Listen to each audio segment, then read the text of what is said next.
सपने मैं भी देखती हूँ, सपने आपने भी देखे होंगे। किन्हीं लोगों के सपने पूरे हो जाते हैं, कुछ लोगों के सपने पीछे छूट जाते हैं। स्पेशली मैं महिलाओं के लिए बोलूँगी कि वो सपने तो वो भी देखती हैं, पर उनके सपने उतने पूरे नहीं हो पाते जितने एक पुरुष के सपने पूरे हो पाते हैं। तो आज इसी टॉपिक पे मैं रश्मि आपसे बात करने के लिए हाजिर हूँ कि एक वुमेन एंटरप्रेन्योर या फिर एक वुमेन बिजनेस वुमेन बनने के लिए क्या क्या चैलेंजेस एक औरत को फेस करने पड़ते हैं और हम उसको कैसे सॉल्व करके आगे बढ़ सकते हैं। क्योंकि ये जो डिस्कशन है ये सिर्फ प्रॉब्लम क्रिएट करने के लिए नहीं, उसके सॉल्यूशंस देने के लिए भी है। तो क्या क्या उनको प्रॉब्लम्स आती हैं और कैसे वो एक एक करके उस चीज़ को सॉल्व करके आगे बढ़ सकती हैं। तो अगर एक महिला बिज़नेस करना चाहे, बिज़नेस वूमेन बनना चाहे, तो उसकी जो ड्यूटीज़ है as a mother, as a sister, as a housewife या फिर as a sister in law या फिर एज अ बहू, वो वैसी की वैसी रहती हैं। एक्सपेक्टेशंस जो फैमिली की रहती है वो एकदम वैसी की वैसी रहती है। और दूसरी तरफ उसका बिज़नेस रहता है जो उससे कमिटमेंट मांगता है, उससे प्रैक्टिकल अप्रोच मांगता है, उससे टाइमली अवेलेबिलिटी चाहिए उसकी कि अगर आपका टाइम ये है कि आपको 10 o'clock इस चीज़ को अटेंड करना है तो आपको उसको अटेंड करना ही है। तो इस बीच में क्या रहता है कि दोनों बैलेंस को बनाने के लिए बहुत ज़्यादा उसको एक्स्ट्रा एनर्जी, एक्स्ट्रा सपोर्ट की ज़रूरत पड़ती है। कुछ महिलाएं हैं जो इस चीज़ को ओवरकम कर लेती हैं और एक बहुत अच्छे सफल बिजनेस वुमेन के रूप में समाज के सामने आती हैं, और कुछ अपने आप को गिव अप कर देती हैं। तो आइए एक एक करके हम इस चीज़ों को जानें, कैसे आप इसको हैंडल करेंगे देखते हैं। पहला जो है वो है फैमिली टाइज़। एक महिला इंडिया में, अगर आप भारत में देखा जाए तो जो एक महिला की ड्यूटी है बहुत सीमित रहती है। वो हमेशा उसको घर के दायरे के अंदर ही रखा जाता है और उसके दिमाग में रहता है या फैमिली वालों के दिमाग में भी रहता है कि बस इसको अच्छे घर में शादी कर देनी है। और अगर वो पढ़ लिख भी ली है, उसके बाद में अगर वो क्वालिफाइड है, उसके बाद शादी के बाद में सारी चीज़ें उसके हस्बैंड पर डिपेंड हो जाती है। हस्बैंड के फैमिली पे, हस्बैंड का जो एजुकेशनल बैकग्राउंड है, हस्बैंड का जो सपोर्ट है, उस पर डिपेंड करता है कि उस चीज़ को लेके आगे कैसे बढ़ेगी, अपने ड्रीम्स को परस्यू कैसे करेगी या फिर अपना खुद का बिजनेस कैसे स्टार्ट करेगी। तो जो पहला रीज़न रहता है वो फैमिली टाइज या लैक ऑफ फैमिली सपोर्ट ही रहेगा। दूसरा जो रीज़न है फिनेंशियल क्राइसिस, मतलब एक महिला का खुद का सेविंग्स नहीं होता है। अगर वो पहले जॉब कर रही थी शादी के पहले भी, तो उसने कुछ जो रखे होंगे वो रखे होंगे सेविंग्स। अदरवाइज़ महिलाओं के नाम से ऐसे आप बोलें तो प्रॉपर्टीज़ नहीं रहती है जिसको वो मॉर्टगेज करके उसके अगेंस्ट में लोन ले सकें। उनको वो जानकारियाँ नहीं होती जो फाइनेंशियल में बहुत ज़रूरी है, क्योंकि बैंक्स जो रहते हैं, अगर आप लोन एक्सपेक्ट कर रहे हैं तो वो डॉक्यूमेंट्स पे ही चलेंगे। तो आपका अगर इनकम टैक्स रिटर्न, आपका बैलेंस शीट, आपके ID proof, address proof proper नहीं है तो बैंक से आपको लोन देने में हिचकिचाती है। और ये बैंक का भी एक व्यू है कि वो महिलाओं को थोड़ा सा लोन देने में हिचकते हैं, क्योंकि उनको ऐसा लगता है कि कभी भी ड्रॉप आउट कर सकती हैं, थोड़ा सा परेशानी आएगी तो हो सकता है वो इसको वाइंड अप करके चले जाएँ। तो जो सेकंड रीज़न रहता है कि आपका फाइनेंशियल्स के लिए आपके पास में सपोर्ट नहीं रहता है। बैंक्स आपको लोन डॉक्यूमेंट्स के आधार पर देगा जो आपके प्रॉपर नहीं रहते हैं। सेकेंडली है कि आप सेकेंडरी मार्केट से आप लोन लेना चाहेंगे। सेकेंडरी मार्केट यानी आपके फ्रेंड्स, आपके रिश्तेदार, है ना, जो आपके नॉन पर्सन है। तो एक मेल दूसरे मेल को लोन दे देगा 2-4 लाख, अरे भाई ठीक है मेरे को ज़रूरत है, दे दे, मैं तुमको 2-3 साल में या किश्तों में लौटा दूँगा। वो एक ट्रस्ट करते हैं, ट्रस्ट फैक्टर रहता है, वो लोग आपस में डील कर लेते हैं।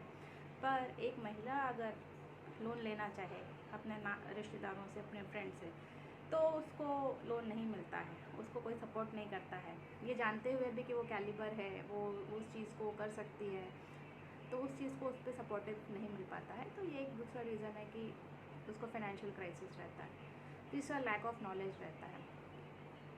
लैक ऑफ नॉलेज में ये है कि महिलाएं उतना खुल के बाहर के लोगों से नहीं मिलती, सोसाइटी में नहीं मिलती हैं।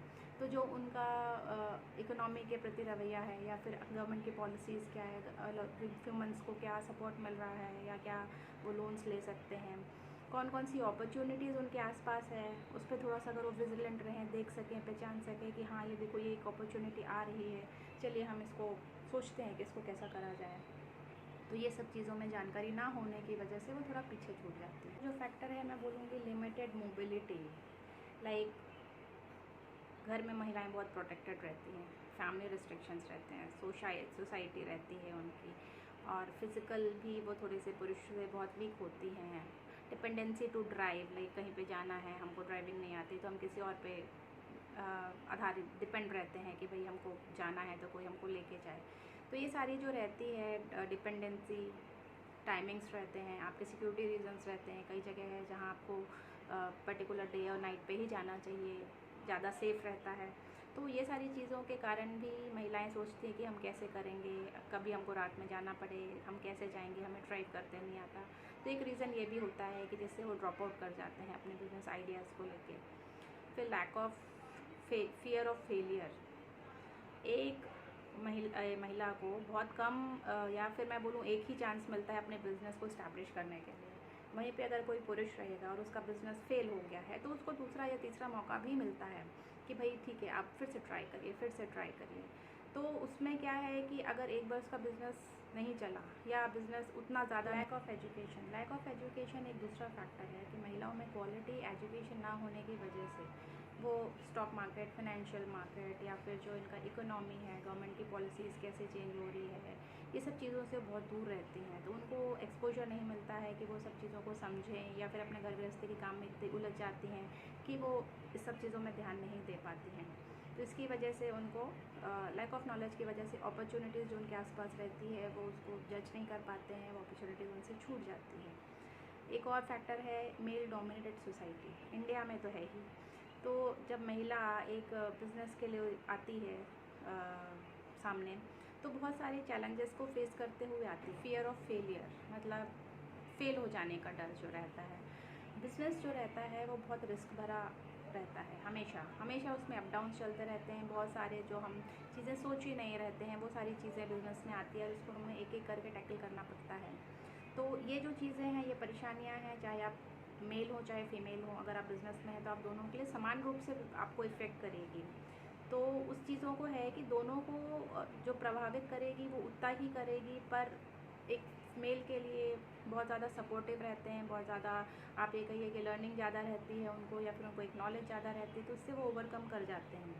और यही जब परेशानियाँ महिलाओं में आती हैं तो वो गिव अप कर देती हैं। देखिए, बिज़नेस जो है वो हमेशा अप डाउन से भरा रहेगा, परेशानियाँ आएगी ही, आपको डील करना रहेगा। बिज़नेस में कोई भी एक सर्टिफिकेट लेके नहीं आ सकता है कि नहीं मैं इसमें सफल हो ही जाऊंगा, या जो मैंने सोचा है उसको मैं कर ही लूँगा। बिज़नेस सेट होने में भी 2 से 3 साल लगते हैं, और ये जो समय रहता है शायद वो महिलाओं को नहीं मिल पाता है। तो एक ये रीज़न रहता है जिससे वो गिव अप कर जाती हैं। तो ये तो कुछ हुए रीज़न्स जिसकी वजह से वुमेन गिव अप कर जाती हैं, पर वुमेन को गिव अप क्यों नहीं करना चाहिए? देखिए, प्रॉब्लम्स लाइफ में बनी ही रहेगी। जब तक आप खुद सक्षम नहीं हैं तब तक आप हमेशा दूसरों पर डिपेंड रहेंगे। आपके डिसीजन मेकिंग आपके फैमिली, आपके हस्बैंड पर डिपेंड करते रहेगा।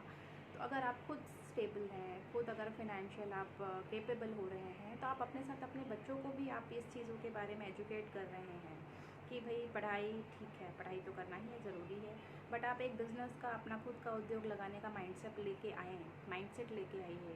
अपने डॉटर को भी उतना ही बोलिए, क्योंकि कल किसी ने नहीं देखा है कि क्या होना है। आप देख रहे हैं कोविड टाइम में कितनी फैमिलीज डिस्ट्रॉय हो गई हैं, और आज बहुत सारी महिलाएं हैं जो फाइनेंशियल क्रंच में हैं। तो इसलिए हमें ज़्यादा से ज़्यादा प्रोत्साहित करना चाहिए, ज़्यादा से ज़्यादा बच्चों में बैलेंस इन्फॉर्मेशन देनी चाहिए। अगर किसी डॉटर का भी इंटरेस्ट है तो उसको बिल्कुल बताया जाए, उसको बिल्कुल मौका देना चाहिए कि वो अपना बिज़नेस स्टैब्लिश कर सकें, सपोर्ट कर सकें। और अभी तो मैं कहती हूँ कि डाइवर्सिफाई का ज़माना है। अगर आपके घर में पुरुष कोई बिज़नेस कर रहे हैं तो महिलाओं को ज़रूर से अपने बिज़नेस में या तो उनको सपोर्ट करें, या आप एक अलग चैनल लेके भी बिज़नेस कर सकते हैं। अगर आपके घर में पुरुष सर्विस में हैं तो महिलाओं को भी खाली ना बैठें, वो भी अपना कुछ ऐसा छोटा सा उद्योग अपने फ्रेंड्स के साथ में मिलकर आप लोग एक अपना छोटा सा सेटअप डाल सकते हैं, लघु उद्योग कर सकते हैं। लघु उद्योग की बहुत सारी पॉलिसीज़ हैं, बहुत छोटे छोटे प्रोडक्ट्स हैं। तो अभी तो क्या है कि महिलाओं को अपने जो शक्ति स्वरूपा का जो रूप है वो बिल्कुल दिखाना ही है, और दिखाना ही चाहिए। और अपने फैमिली को सपोर्ट करिए, और आप खुद अपने आप को सपोर्ट करिए। अपनी सक्सेस को खुद अपने हाथों में लीजिए, अपनी सक्सेस को खुद हाथों में लीजिए और किसी पर डिपेंड नहीं रहिए। चलिए फिर मिलते हैं। आशा है आपको मेरी बातें अच्छी लगी होगी। नमस्कार।